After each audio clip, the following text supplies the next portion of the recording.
The obscure smartphone from Shenzhen is a unique market. These phones, from companies with names like Gucci and Legu, are pumped out fast and furiously, and sold at unbelievably cheap prices.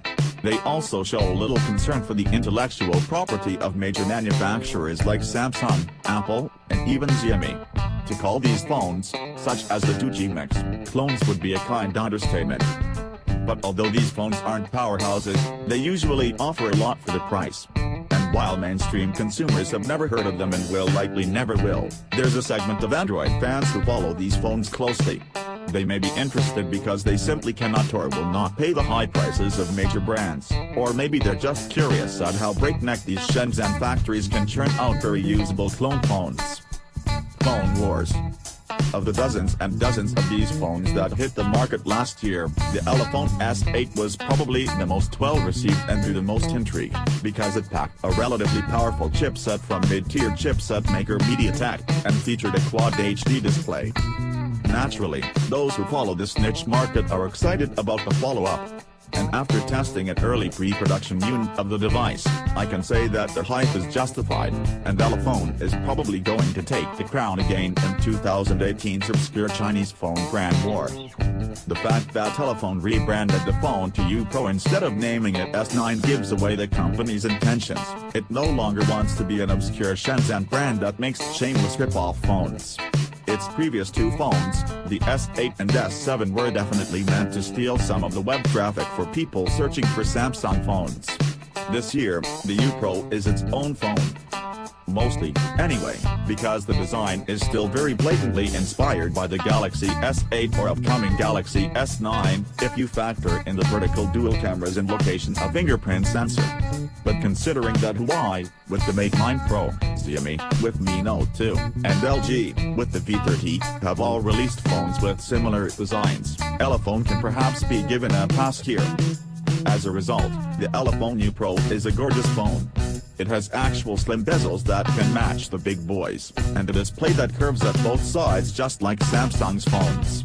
Elephone says they sourced the display from reputable brand BOE, another sign that it's moving past the budget knockoff route. Impressive hardware.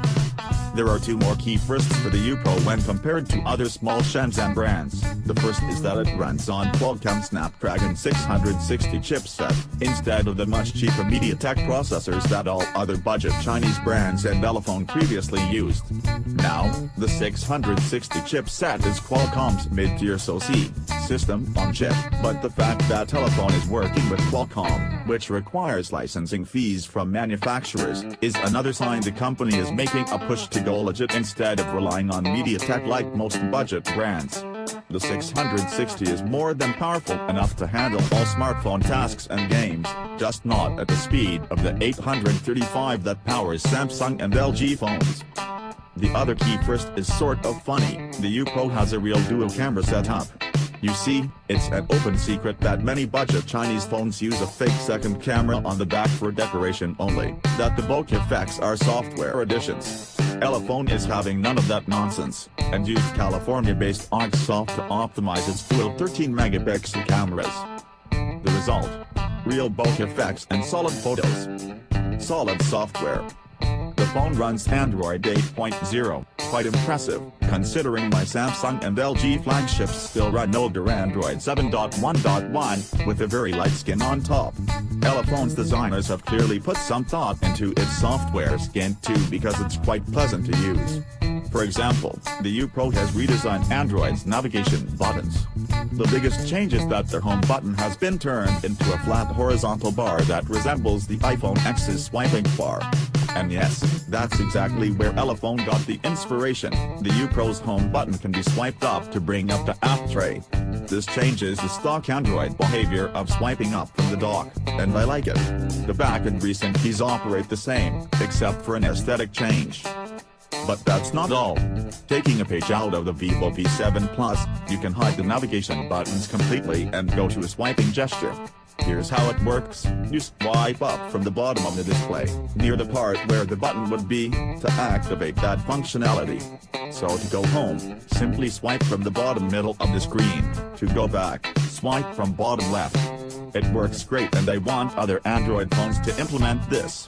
Seriously, tapping on buttons, even virtual ones, to navigate feels a bit dated after the iPhone X swipe navigation feels more intuitive and futuristic. Another software addition is Face Unlock, and it works here almost as well as the OnePlus 5T, which is the standard right now for Android face unlocking. From my understanding, the U Pro uses the selfie camera to scan for facial identifiers, so it's not going to be as secure as the iPhone X's Face ID, but I tried fooling it with photos to no avail. Performance is good.